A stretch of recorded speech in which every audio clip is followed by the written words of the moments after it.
Hello बच्चों, एनएससीसी के online platform पर आपका बहुत बहुत स्वागत है। जैसा कि एनएससीसी ऑनलाइन प्लेटफॉर्म आपको प्रोवाइड करवा रहा है आने वाली सीयूईटी एग्जाम में सफलता पाने के बेहतरीन चांसेस इन क्वेश्चंस के साथ। ये क्वेश्चंस आपको विद एक्सप्लेनेशंस मिल रहे हैं। तो जो आपका पहला क्वेश्चन आपके सामने स्क्रीन पे है, वो पहला क्वेश्चन देखो।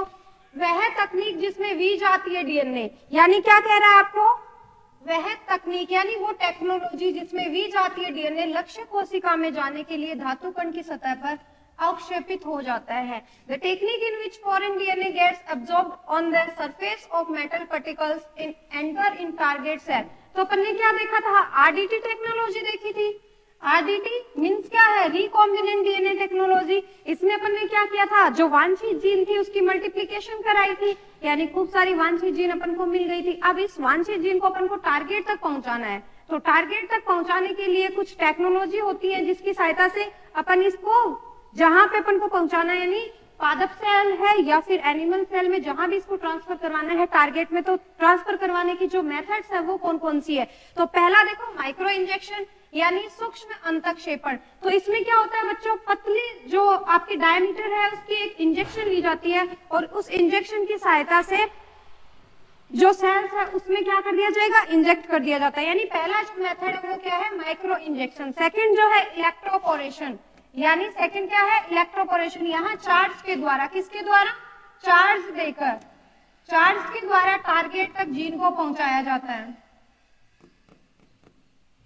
थर्ड कह रहा है particle gun method. Particle gun method में क्या होगा?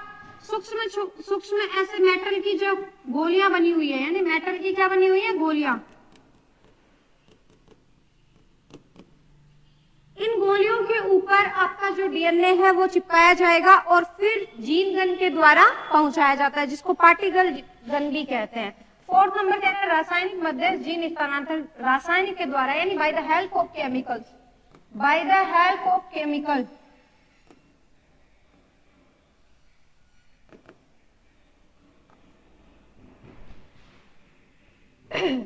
तो ये कह रहा है जिसमें धातु कण की सतह के ऊपर। तो अभी मैंने क्या बताया? ये वाला मेटल की जो गोलियां, यानी particle gun method. Third number option आपके क्या हो जाएगा? यहाँ पे राइट ऑप्शन हो जाएगा। तो अगला क्वेश्चन देख लेते हैं अपन। तो सेकंड नंबर क्वेश्चन है वो क्या है? जीन के स्थानांतरण के लिए किसका वाहक के रूप में उपयोग किया जा सकता है? यानी जीन के स्थानांतरण के लिए किसको एज ए वेक्टर यूज कर सकते हैं? Which of the following can be used as a vector for gene transfer? तो देखो बीएसी, ये क्या है? तो बैक्टीरियल आर्टिफिशियल क्रोमोसोम। इसका नाम क्या है? बैक्टीरियल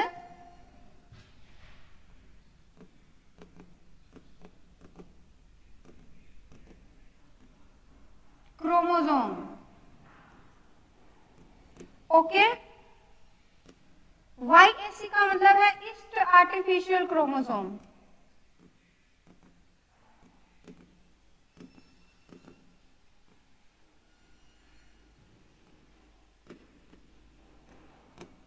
नेक्स्ट आपका प्लाज्मिड और ऑल ऑफ दी अबाव, यानी इन सभी में। तो देखो यूज के लिए आपके ये सभी यूज किए जाते हैं एज ए वेक्टर। कैसे यूज किए जाते हैं? As a vector. मैंने क्या बताया था पिछली क्लास में? यानी पिछली क्लास में मैंने क्या बात बताई थी आपको कि छोटे बेस पेयर के लिए, कम बेस पेयर के लिए क्या होगा? छोटे बेस पेयर के लिए क्या किया जाता है? प्लाज्मिड को यूज किया जाता है। और उसके बाद में जैसे जैसे डीएनए की साइज हो, यानी किलो बेस ज्यादा हो, उसमें उसके आधार पर वेक्टर का यूज किया जाएगा। तो ये जो है आपके बीएसी और वाईएसी, ये जो है बड़े डीएनए के लिए यूज होते हैं। बड़े डीएनए को ट्रांसफर करवाने के लिए इनका यूज किया जाता है। ओके, चलो तो आंसर क्या हो जाएगा आपके? इन सभी का। ठीक है। थर्ड नंबर क्वेश्चन देखो, निम्नलिखित में से कौन सी विधियां किसी कोशिका में बाहरी डीएनए को प्रवेश कराने में प्रयुक्त की जा सकती है? यानी which of the following methods can be used to introduce foreign DNA into a cell? बेटा आवाज कम करना। Which of the following methods can be used to introduce foreign DNA into a cell? यानी फर्स्ट क्या कह रहा है? अहानिकारक रोगजनक संवाहक के रूप में। सेकेंड नंबर है सूक्ष्म अंतक्षेपण के रूप में। माइक्रो इंजेक्शन, सर उससे आवाज कम करा। थर्ड है जीन गन, और फोर्थ क्या हो गया आपके, उपरोक्त सभी, ऑल ऑफ द अबाउ।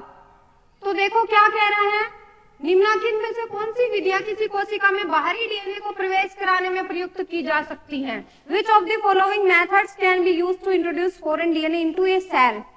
तो देखो, अहानिकारक रोगजनक यानी using a harmless pathogenic vector, कुछ पैथोजेनिक वेक्टर हैं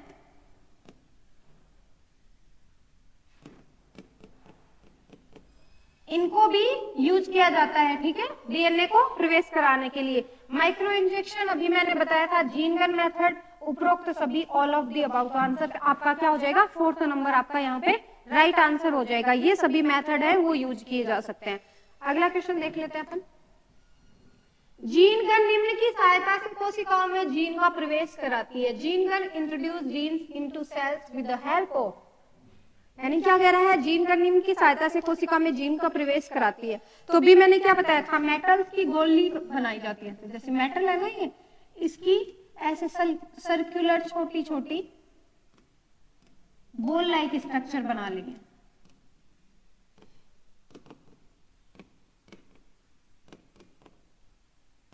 जो छोटे बच्चे खेलते हैं ना, कांच की गोलियां होती हैं, वैसी बहुत छोटी छोटी ऐसे मेटल की, धातु की गोलियां बना लेंगे और उसके ऊपर जो डीएनए है वो आपका चिपका देते हैं, और फिर जीन गन की हेल्प से ऐसे प्रेशर से उनको शूट करेंगे तो वो डायरेक्ट क्या करेंगे, सेल को भेजते हुए अंदर इंसर्ट हो जाती हैं। तो ये जो टेक्नोलॉजी है वो भी क्या करती है, इंट्रोड्यूस करने के लिए हेल्पफुल। तो क्या ये कह रहे हैं, सहायता से कोशिकाओं में जीन का प्रवेश करते हैं। तो सूक्ष्मदर्शी पैलेट, प्लाज्मिड तो क्या है, ऐसे वाहक यूज होता है, ऐसे वेक्टर यूज करते हैं। ओके, कोजमिड क्या है, कोजमिड प्लाज्मिड प्लस लैम्डा फेज की कोसाइट को यूज करके, कोसाइट को बनाया गया जो वेक्टर है, यानी इन दोनों से, इन दोनों को यूज करके जो वेक्टर बनाएंगे उसको कोजमिड कहते हैं। बैक्टीरियो यानी लैम्डा फेज की तो कौन सी साइट हो जाएगी, कोसाइट हो जाएगी। प्लाज्मिड पूरा का पूरा यूज कर लिया जाएगा, इन दोनों को मिलाकर जो एज ए वेक्टर यूज होगा वो कोजमिड कहलाता है, ठीक है। फेजमिड का मतलब है प्लाज्मिड प्लस लैम्डा फेज, इन दोनों को मिलाकर जो आपका वेक्टर तैयार होगा वो क्या कहलाएगा, फेजमिड कहलाता है। तो सूक्ष्मदर्शी पैलेट्स यानी माइक्रोस्कोपिक जो पैलेट्स हैं, पार्टिकल्स हैं, वो यूज होते हैं। थर्ड नंबर आंसर यहाँ पे आपका क्या हो जाएगा, राइट हो जाएगा। चलो अगला क्वेश्चन देख लेते हैं अपन। तो फिफ्थ नंबर जो कह रहा है पॉलीमरेज चेन अभिक्रिया, पीसीआर, इसकी बात कर रहा है, पीसीआर की, जो कि बायोटेक्नोलॉजी की एक इंपॉर्टेंट टेक्नोलॉजी है। बायोटेक्नोलॉजी में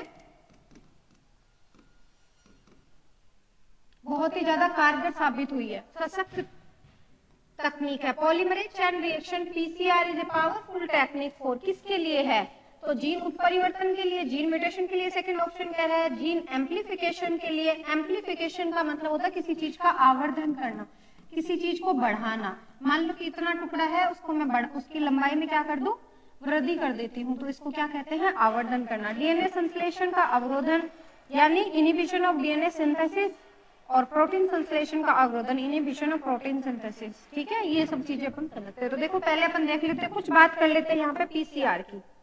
तो थोड़ी सी बात मैं यहाँ पे करूंगी पीसीआर। पीसीआर का मतलब होता है पॉलीमरेज चेन रिएक्शन।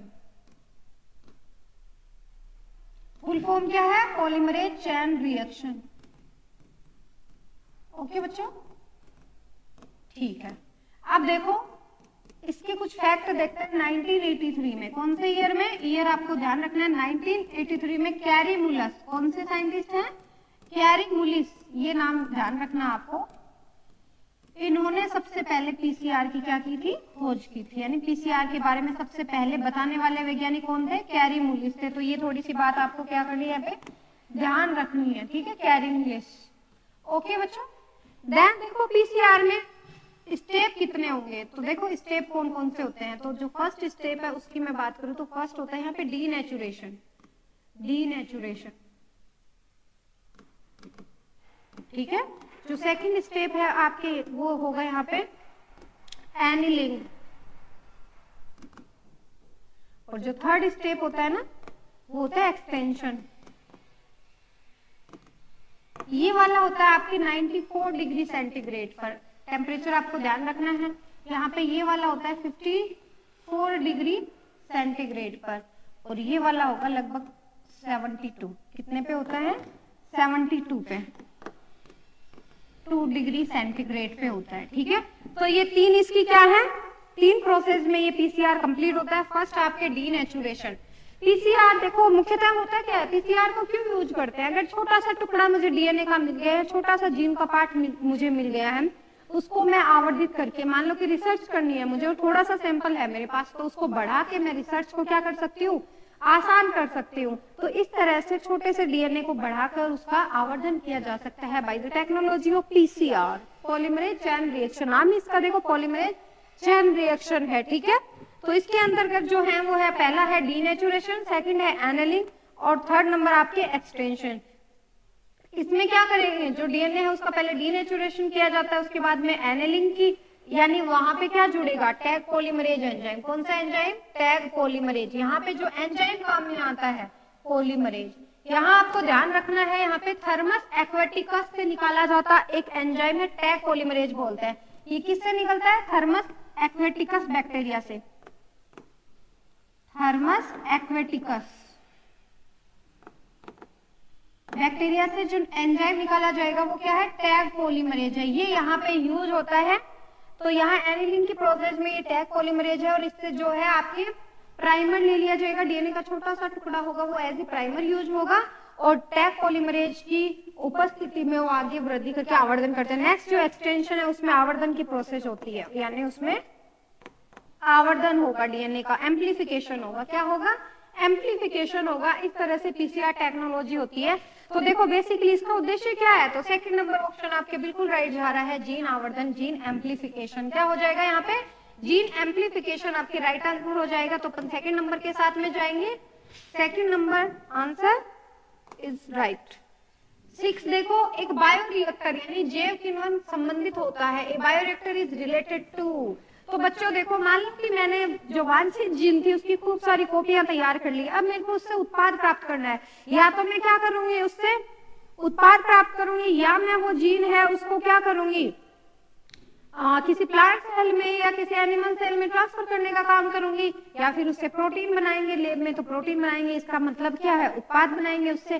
तो उत्पाद बनाने के लिए मैं जो यूज करूंगी वो क्या है, बायोरिएक्टर है। बायोरिएक्टर में देखो पीएच को मेंटेन, पीएच के ऊपर काम किया जाता है, विटामिन, टेम्परेचर, ये सब चीजों का ध्यान रख के यहाँ पे उत्पाद बनाया जाता है, वो टेक्नोलॉजी होती है आपकी बायोरिएक्टर। यानी ये एक बायोरिएक्टर है, इसमें जो जीन है उससे उत्पाद तैयार किया जाता है, वो इसमें आता है आपके बायोरिएक्टर में। तो क्या है देखो, फर्स्ट ऑप्शन क्या कह रहा है, एक युक्ति जिसमें जीवित कोशिकाओं द्वारा पदार्थों को जैव रूप से विशिष्ट उत्पादों में परिवर्तित किया जाता है। सेकंड है जीव विज्ञान अध्ययन हेतु एक नाभिकीय रिएक्टर। थर्ड कह रहा है जीवित कोशिकाओं रहित रासायनिक क्रियाओं के लिए टैंक। और फोर्थ जो ऑप्शन है वो आपको कह रहा है जीव जो उद्दीपन से क्रिया प्रदर्शित करता है, यानी an organism that response to stimulate. तो देखो यहाँ पे क्या होगा, वांछित जीन मेरे को मिल गई, तो वो वांछित जीन कहाँ है, बैक्टीरिया के होस्ट सेल में डाला था मैंने, प्लाज्मिड के साथ वांछित जीन जुड़ी हुई थी, उस प्लाज्मिड को मैंने कहाँ ट्रांसफर किया था, होस्ट सेल में। वहां उसने अपनी क्या की थी, जीरोक्स कॉपियां यानी मल्टीप्लिकेशन किया था खूब सारा, और खूब सारी कॉपीज मेरे को मिली थी। अब उससे मुझे उत्पाद बनाते हैं, जो उत्पाद बनाना होगा उसके लिए जो यूज करूंगी मैं, वो क्या होगा आपके बायोरिएक्टर होता है। क्या होता है, बायोरिएक्टर होता है। ठीक है, तो यानी फर्स्ट नंबर आंसर आपकी क्या हो जाएगा, यहाँ पे राइट हो जाएगा। ऐसी युक्ति जिसमें जीवित कोशिकाओं द्वारा पदार्थों को जैव रूप से विशिष्ट उत्पादों में परिवर्तित किया जाता है। क्वेश्चन को लगा लेना इंपॉर्टेंट क्वेश्चन आपकी आने वाली सीयूईटी एग्जाम के लिए, यानी सीयूईटी एग्जाम 2026 के लिए वेरी वेरी इंपॉर्टेंट क्वेश्चन है। तो क्वेश्चन को आप इंपॉर्टेंट लगा लेना। ठीक है, चलो अगला क्वेश्चन अपन देखते हैं। तो 7 नंबर क्वेश्चन क्या कह रहा है, जब एक पुनर्योजित डीएनए को एक एंजाइम बीटा गैलेक्टोसाइडेज के द्वारा कोडिंग क्रम में डीएनए समावेशन से प्राप्त किया जाता है, तो क्या है, when recombinant DNA is obtained by इंजर्शन into the coding sequence for beta galactosidase enzyme. क्या पूछ रहा है, इससे पहले अपन देख लेते हैं थोड़ा सा। तो देखो आप, मैं बात कर रही हूँ प्लाज्मिड की, तो प्लाज्मिड मैंने क्या किया था, आर्टिफिशियल तरीके से तैयार किया था। एक तो PBr 322, कौन सा किया था, PBR 322। खोज करने वाले साइंटिस्ट के नाम पे इसका नाम था बोलीवर और रोड्रीगंज। साइंटिस्ट कौन से थे जो अपन ने कल बात की थी? रोड्रीगंज। ओके चलो, इसमें यहाँ पे टेट्रासाइक्लिन के लिए जीन थी, किसके लिए? टेट्रासाइक्लिन एंटीबायोटिक्स के लिए। देन यहाँ पे एम्पिसिलिन के लिए, किसके लिए थी? एम्पिसिलिन के लिए। ऐसे ही एक पीयूसी, ठीक है, पीयूसी प्लाज्मिड बनाया गया। ये यूनिवर्सिटी ऑफ कैलिफोर्निया के नाम पे इसका नाम था। किसके नाम पे था? University of. प्लाज्मिड, P4 तो प्लाज्मिड हो गया, यू का मतलब university of California, university of California, ठीक है। एक इस तरह से आर्टिफिशियल प्लाज्मिड आपका बनाया गया, तैयार किया गया। चलो अब आगे देखो इसमें क्या है। तो इसमें जो रेजिस्टेंस जीन रखी, तो देखो ये इस प्रकार से था। यहाँ पे टेट्रासाइक्लिन की जगह इन्होंने जोड़ दिया वैज्ञानिकों ने बीटा ग्लैक्टोसाइडेज एंजाइम के लिए जीन। किसके लिए रखी? बीटा ग्लैक्टोसाइडेज एंजाइम के लिए।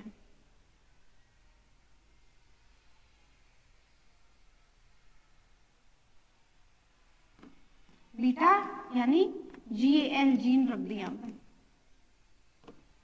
और एक जीन थी वो एम्फिसिलिन के लिए। किसके लिए रखी? यानी ये वाली जीन जो है वो किसके लिए है? एम्फिसिलिन के लिए, EMP। अब ये सिलेक्टेबल है, क्या है? Selectable marker. एज इनको क्या यूज कर सकते हैं? Selectable marker.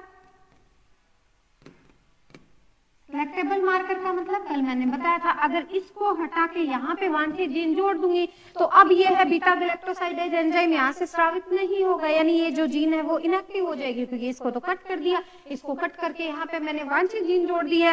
एम्फिसिलिन की जगह नहीं जोड़ी तो एम्फिसिलिन के लिए काम करेगा। यानी क्या मतलब है? इसको हटा दूंगी, इसको नहीं हटाया, इसको हटा के यहाँ पे वांछित जीन जोड़ दूंगी तो अब ये एम्फिसिलिन के लिए रेजिस्टेंस पावर नहीं दिखाएगा, क्योंकि यहाँ वाला पार्ट तो मैंने क्या कर दिया? कट कर दिया है।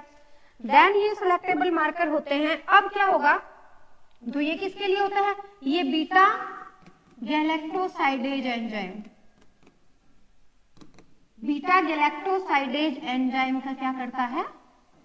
सिक्रेशन करता है यहां से, ठीक है बच्चों? ओके, तो अब क्या होगा? अब देखो आगे क्वेश्चन क्या कह रहा है। ये जो है अगर इस एंजाइम का सिक्रेशन होगा तो जो कॉलोनी होगी वो ब्लू कलर देगी। कैसा कलर होगा? यानी कलर आएगा वो कैसा आएगा? Blue colour.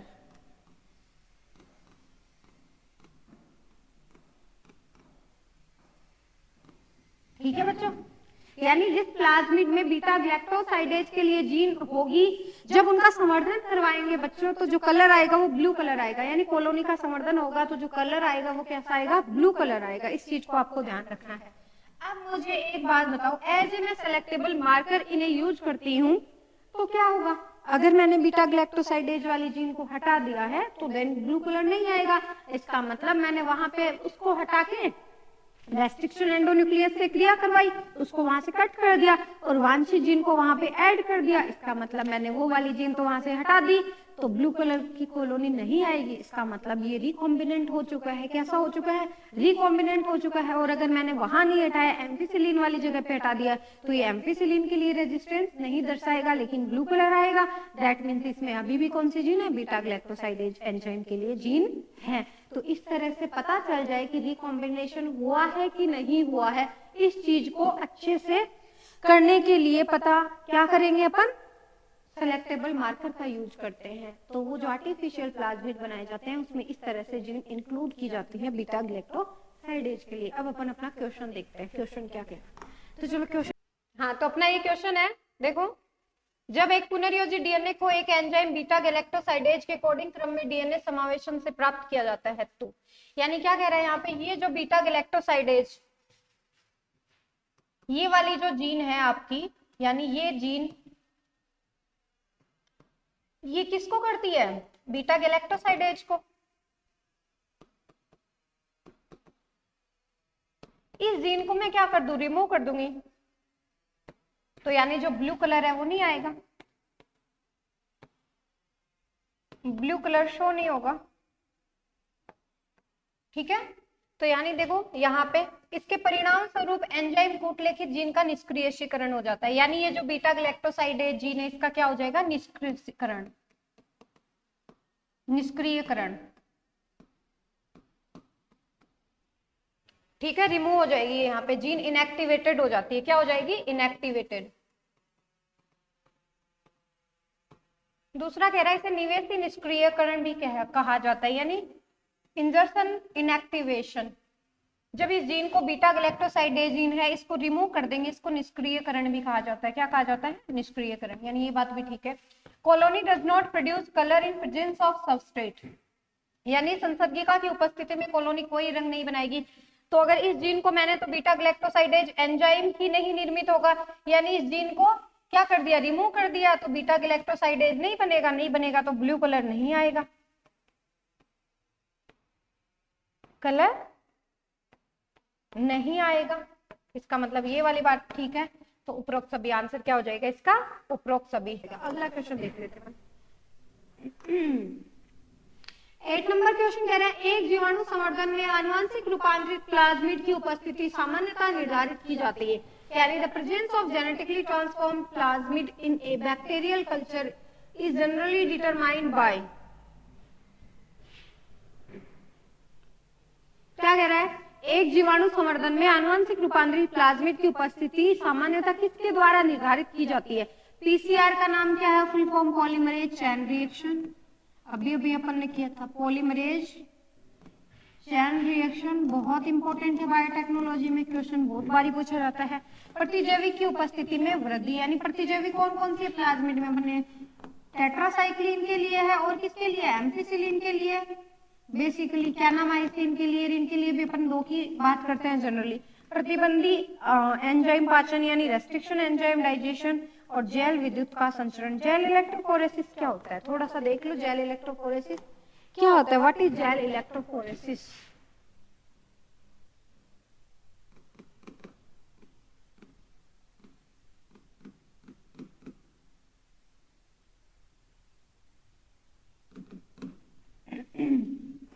मान लो मेरे पास डीएनए का सैंपल है, ठीक है, जैसे रिसर्च करनी है तो वहां पे डीएनए का मेरे को सैंपल प्राप्त हुआ है, अब मेरे को क्या करना है, उस डीएनए की सीक्वेंस ज्ञात करनी है। तो सीक्वेंस ज्ञात कैसे करूंगी मैं, तो उसके लिए एक टेक्नोलॉजी होती है, जैसे डीएनए फिंगर प्रिंटिंग वगैरह होती है, उसमें भी जेल इलेक्ट्रोफोरेसिस काम में आएगा।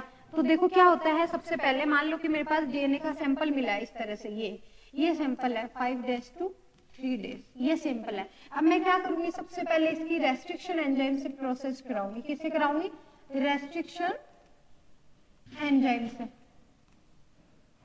ये एंजाइम क्या करेगा, इसको टुकड़ों में कट कर देगा, यानी टुकड़े बना देगा, इसके क्या बना देगा, कोई छोटे टुकड़े कोई बड़े टुकड़े, ठीक है, टुकड़े बन जाएंगे। अब मैं इन टुकड़ों को ट्रांसफर करवाऊंगी ऐसे एगेरोस जेल में, ये इस तरह से, ठीक है, यहाँ पे एगेरोस जेल है, मान लो ये आपकी क्या है, एगेरोस जेल है, इसको बिल्कुल अच्छे से समझना है, टेक्नोलॉजी है ये।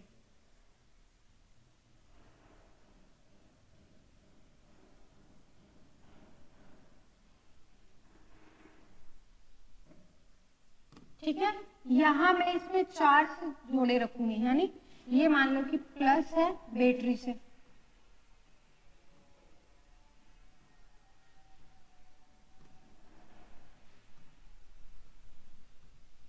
ये माइनस चार्ज है,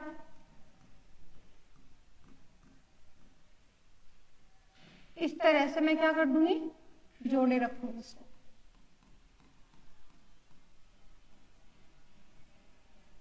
ये चार्ज हो गया, यहाँ पे इधर कौन सा चार्ज है, नेगेटिव चार्ज, ये वाला यहाँ पे क्या है, पॉजिटिव चार्ज है।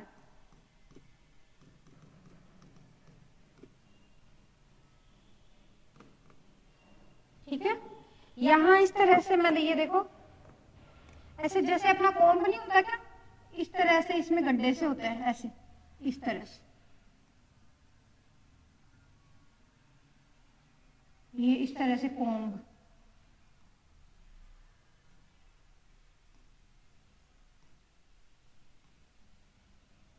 ये कॉम्ब हो गए यहाँ पे। अब मैं यहाँ ट्रांसफर कर दूंगी किसको, डीएनए को, ये एगेरोस जेल है, कौन सा जेल है? Agarose gel.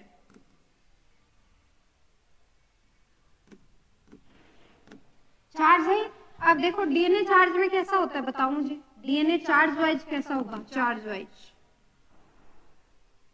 किस चार्ज का होगा? तो H3PO4 माइनस, यानी यहाँ पे H3PO4 ये वाली पाई जाएगी, ये वाले खूब सारे इनके बहुलक पाए जाएंगे यहाँ पे, तो यानी क्या है, ये चार्ज में माइनस है।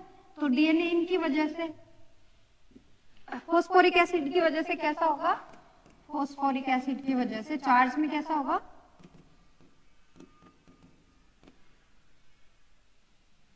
चार्ज में होगा बच्चों नेगेटिव चार्ज।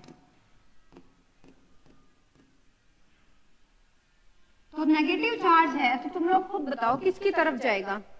इधर से अगर मैंने ट्रांसफर किया है इनमें, तो यहाँ नेगेटिव चार्ज इधर से गति मूवमेंट किधर करेगा? पॉजिटिव की साइड में। नेगेटिव वाला है तो किधर मूवमेंट करेगा? पॉजिटिव की साइड में। यहाँ ध्यान रखना, साइज के आधार पर जो फ्रेगमेंट है ना, फ्रेगमेंट्स साइज के बेस पे क्या करता है? मूवमेंट करता है।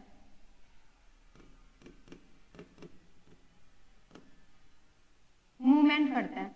तो देखो साइज में जो बड़ा आदमी है वो, मतलब साइज में ऐसे थुलथुला हो, मोटा हो, है ना, तो वो क्या होगा? जल्दी भागेगा कि पतला आदमी जल्दी भागेगा, ये बताओ। तो यानी जिन फ्रेगमेंट्स की साइज ज्यादा है वो क्या करेंगे? दौड़ में पीछे रह जाएंगे। तो इस तरह से इनका अरेंजमेंट हो जाएगा। जो बड़े कण है वो तो क्या रह जाएंगे? पीछे रह जाएंगे इस तरह से, और जो छोटे छोटे कण है वो आगे अरेंज हो जाएंगे। ठीक है, छोटे छोटे कण, ओके। और जो बड़े वाले हैं वो फ्रेगमेंट्स क्या होंगे? इस तरह से पीछे अरेंजमेंट। तो ये अरेंजमेंट हो जाता है, इससे डीएनए आपका व्यवस्थित हो जाएगा। ठीक है, आगे फिर नेक्स्ट स्टेप में क्या करेंगे? यहाँ पे ethidium bromide, ethidium bromide dye से इनकी रिएक्शन की जाएगी, यानी डाई से इनको अभिरंजित, स्टेन किया जाएगा। क्या किया जाएगा? स्टेन, अभिरंजित किया जाएगा। ये डाई है, जब इस पे यूवी लाइट डालेंगे, यूवी लाइट, तो जो डीएनए फ्रेगमेंट्स हैं वो चमकते हुए दिखाई देंगे। कैसे दिखाई देते हैं? चमकते हुए। ये ऑरेंज कलर में चमकती हुई, लगभग ऑरेंज कलर में क्या होगी? चमकते हुए दिखाई देते। इस तरह से अपन, ये होती है आपकी जेल इलेक्ट्रोफोरेसिस प्रोसेस, जो शॉर्ट एंड स्वीट मैंने आपको बता दिया है। चैप्टर जब अपन डिस्क्रिप्शन पढ़ते हैं तो अपन इसको पूरा डिटेल से पढ़ते हैं। ठीक है, एक बार क्वेश्चन आपका रिफ्रेश हो जाए, इसलिए मैंने थोड़ा सा बताया। चलो, तो ये आपकी जेल इलेक्ट्रोफोरेसिस हो गई। अब क्वेश्चन देख लेते हैं अपन। तो यहाँ देखो क्या कह रहा है। अब देखो प्लाज्मिड की बात की थी, तो प्लाज्मिड की बात की थी तो मैंने एज ए सेलेक्टर यूज किया था। यहाँ पे आपकी क्या थी? टेट्रासाइक्लिन, और ये किसके लिए? एम्फिसिलिन के लिए। अब ये कह रहा है संवर्धन में आनुवंशिक रूपांतरित प्लाज्मिड की उपस्थिति सामान्यतः निर्धारित की जाती है प्रतिजैविक की उपस्थिति में वृद्धि, प्रतिबंधी एंजाइम का पाचन, जेल विद्युत का संचलन और पीसीआर। ये देखो, अगर मैंने यहाँ टेट्रासाइक्लिन की जगह जोड़ दिया है तो इसका मतलब टेट्रासाइक्लिन के लिए तो नहीं दिखाएगा, लेकिन एम्फिसिलिन के लिए तो रेजिस्टेंस पावर दिखाएगा ना, रेजिस्टेंस पावर। ठीक है, तो आंसर आपका क्या हो जाएगा? प्रतिजैविक की उपस्थिति में growth in presence of antibiotic, यानी एंटीबायोटिक्स के प्रति क्या दिखाएगा? ये प्रतिरोधिता दिखाएगा। एक के लिए यहाँ इसकी जगह जोड़ दिया है तो इसके लिए नहीं दिखाएगा, इसके लिए दिखाएगा, और अगर इसको कट करके जोड़ दिया है तो इसकी जगह नहीं दिखाएगा। ठीक है, इस तरह से। चलो नेक्स्ट क्वेश्चन देख लेते हैं। नेक्स्ट क्वेश्चन देखो, ठंडे एथेनॉल को मिलाने के पश्चात शुद्ध डीएनए, एथेनॉल क्या है? ये एथेनॉल है ये,